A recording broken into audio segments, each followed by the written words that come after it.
Esther chapter 9 verse 22. As the days wherein the Jews rested from their enemies, and the month which was turned unto them from sorrow to joy, and from mourning into a good day, that they should make them days of feasting and joy, and of sending portions one to another, and gifts to the poor. And the Jews undertook to do as they had begun, and as Mordecai had written unto them. Because Haman the son of Hammedatha, the Agagite, the enemy of all the Jews, had devised against the Jews to destroy them, and had cast pur, that is, the lot, to consume them, and to destroy them. But when Esther came before the king, he commanded by letters that his wicked device, which he devised against the Jews, should return upon his own head, and that he and his sons should be hanged on the gallows. Wherefore they called these days Purim after the name of Pur. Therefore for all the words of this letter, and of that which they had seen concerning this matter, and which had come unto them, the Jews ordained, and took upon them, and upon their seed, and upon all such as joined themselves unto them, so as it should not fail, that they would keep these 2 days according to their writing, and according to their appointed every year. And that these days should be remembered and kept throughout every generation, every family, every province, and every city, and that these days of Purim should not fail from among the Jews, nor the memorial of them perish from their seed. Then Esther the queen, the daughter of Abihail, and Mordecai the Jew, wrote with all authority, to confirm this second letter of Purim. And he sent the letters unto all the Jews, to the 127 provinces of the kingdom of Ahasuerus, with words of peace and truth. To confirm these days of Purim and their times appointed, according as Mordecai the Jew and Esther the queen had enjoined them, and as they had decreed for themselves and for their seed, the matters of the fastings and their cry. And the decree of Esther confirmed these matters of Purim, and it was written in the book. Esther chapter 10. And the king Ahasuerus laid a tribute upon the land, and upon the isles of the sea. And all the acts of his power and of his might, and the declaration of the greatness of Mordecai, whereunto the king advanced him, are they not written in the book of the chronicles of the kings of Media and Persia? For Mordecai the Jew was next unto King Ahasuerus, and great among the Jews, and accepted of the multitude of his brethren, seeking the wealth of his people, and speaking peace to all his seed. Job chapter 1. There was a man in the land of Uz, whose name was Job, and that man was perfect and upright, and one that feared God, and eschewed evil. And there were born unto him 7 sons and 3 daughters. His substance also was 7,000 sheep, and 3,000 camels, and 500 yoke of oxen, and 500 she-asses, and a very great household, so that this man was the greatest of all the men of the east. And his sons went and feasted in their houses, every one his day, and sent and called for their 3 sisters to eat and to drink with them.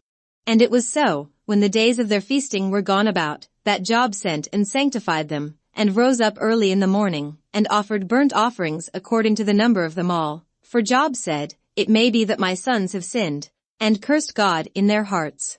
Thus did Job continually. Now there was a day when the sons of God came to present themselves before the Lord, and Satan came also among them. And the Lord said unto Satan, Whence comest thou?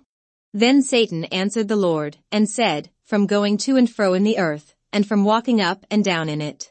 And the Lord said unto Satan, Hast thou considered my servant Job, that there is none like him in the earth, a perfect and an upright man, one that feareth God, and escheweth evil? Then Satan answered the Lord, and said, Doth Job fear God for naught? Hast not thou made a hedge about him, and about his house, and about all that he hath on every side? Thou hast blessed the work of his hands, and his substance is increased in the land. But put forth thine hand now, and touch all that he hath, and he will curse thee to thy face. And the Lord said unto Satan, Behold, all that he hath is in thy power, only upon himself put not forth thine hand. So Satan went forth from the presence of the Lord. And there was a day when his sons and his daughters were eating and drinking wine in their eldest brother's house. And there came a messenger unto Job, and said, The oxen were plowing, and the asses feeding beside them. And the Sabaeans fell upon them, and took them away, yea, they have slain the servants with the edge of the sword, and I only am escaped alone to tell thee.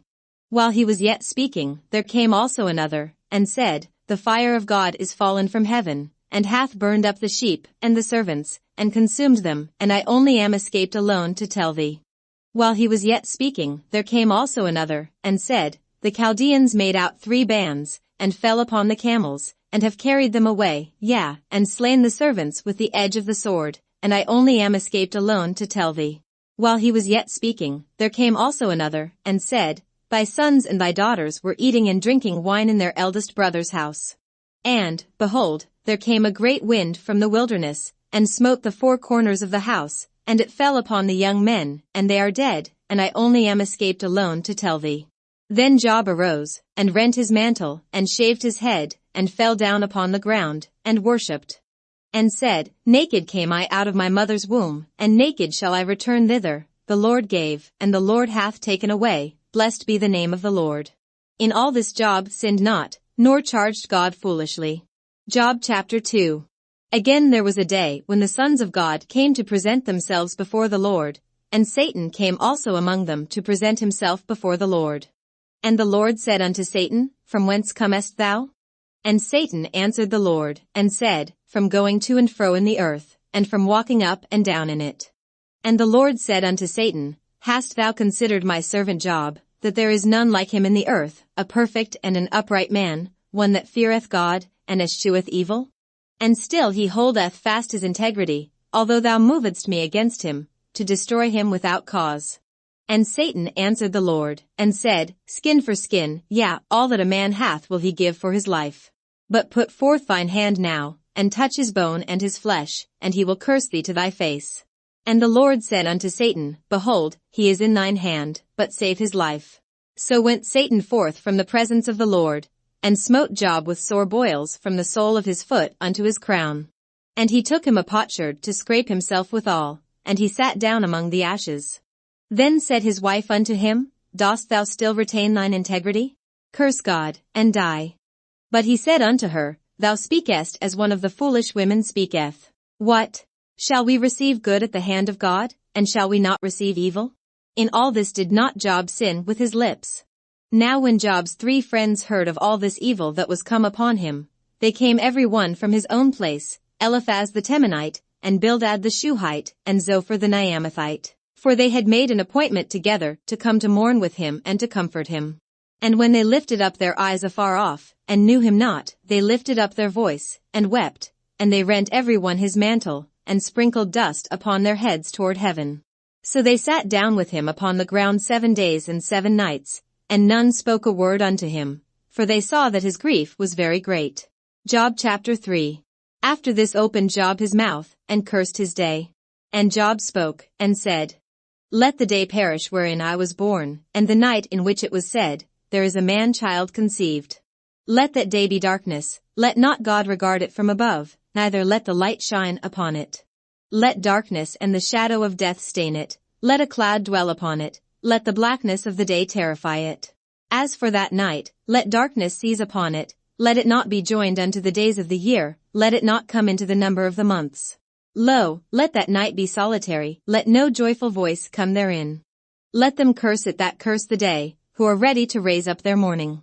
Let the stars of the twilight thereof be dark, let it look for light, but have none, neither let it see the dawning of the day. Because it shut not up the doors of my mother's womb, nor hid sorrow from mine eyes. Why died I not from the womb? Why did I not give up the ghost when I came out of the belly? Why did the knees prevent me? Or why the breasts that I should suck?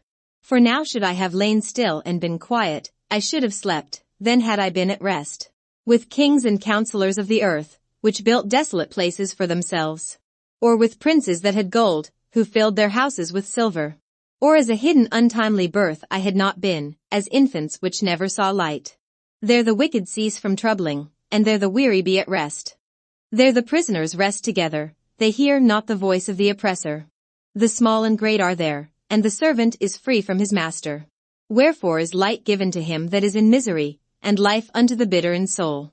Which long for death, but it cometh not, and dig for it more than for hid treasures.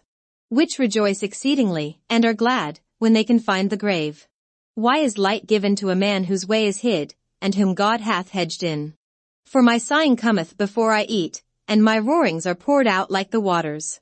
For the thing which I greatly feared is come upon me, and that which I was afraid of is come unto me.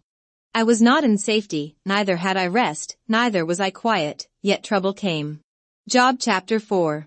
Then Eliphaz the Temanite answered and said, If we attempt to commune with thee, wilt thou be grieved? But who can withhold himself from speaking? Behold, thou hast instructed many, and thou hast strengthened the weak hands. Thy words have upheld him that was falling, and thou hast strengthened the feeble knees. But now it is come upon thee, and thou faintest, it toucheth thee, and thou art troubled. Is not this thy fear, thy confidence, thy hope, and the uprightness of thy ways? Remember, I pray thee, whoever perished, being innocent? Or where were the righteous cut off? Even as I have seen, they that plow iniquity, and sow wickedness, reap the same. By the blast of God they perish, and by the breath of his nostrils are they consumed. The roaring of the lion, and the voice of the fierce lion, and the teeth of the young lions, are broken. The old lion perisheth for lack of prey, and the stout lion's whelps are scattered abroad.